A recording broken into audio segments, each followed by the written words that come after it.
And here we are, the granddaddy of all quantum weirdness, the infamous double-slit experiment. To understand this experiment, we first need to see how particles, or little balls of matter, act. If we randomly shoot a small object, say a marble, at the screen, we see a pattern on the back wall where they went through the slit and hit. Now, if we add a second slit, we would expect to see a second band duplicated to the right. Now, let's look at waves.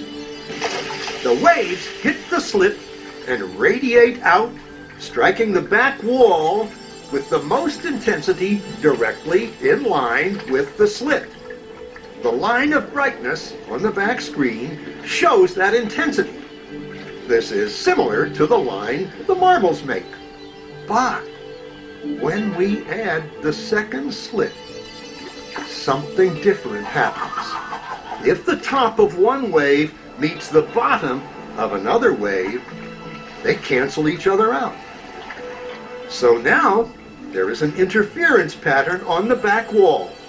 Places where the two tops meet are the highest intensity, the bright lines, and where they cancel, there is nothing.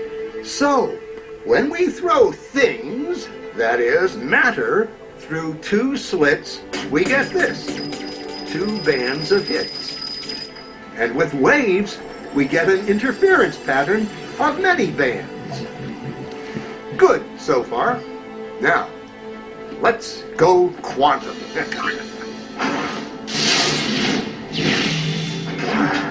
An electron is a tiny, tiny bit of matter, like a tiny marble.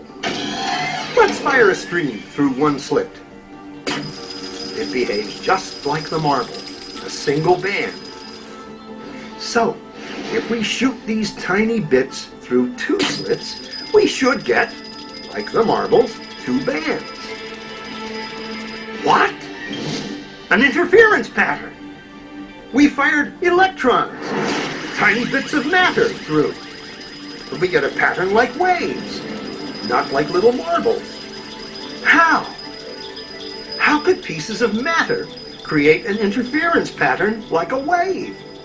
It doesn't make sense. But physicists are clever.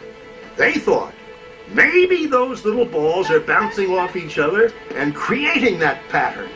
So, they decide to shoot electrons through one at a time. There is no way they could interfere with each other. But after an hour of this, the same interference pattern is seen to emerge. The conclusion is inescapable. The single electron leaves as a particle, becomes a wave of potentials, goes through both slits, and interferes with itself to hit the wall like a particle. But mathematically, it's even stranger. It goes through both slits, and it goes through neither.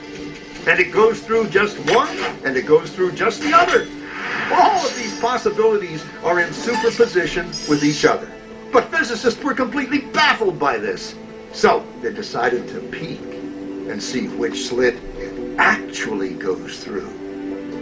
They put a measuring device by one slit to see which one it went through and let it fly. But the quantum world is far more mysterious than they could have imagined. When they observed, the electron went back to behaving like a little marble. It produced a pattern of two bands, not an interference pattern of many.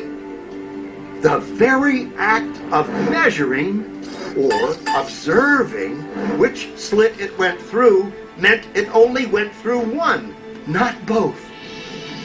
The electron decided to act differently, as though it was aware it was being watched. And it was here that physicists stepped forever into the strange, never-world of quantum events. What is matter? Marbles or waves? And waves of what? And what does an observer have to do with any of this?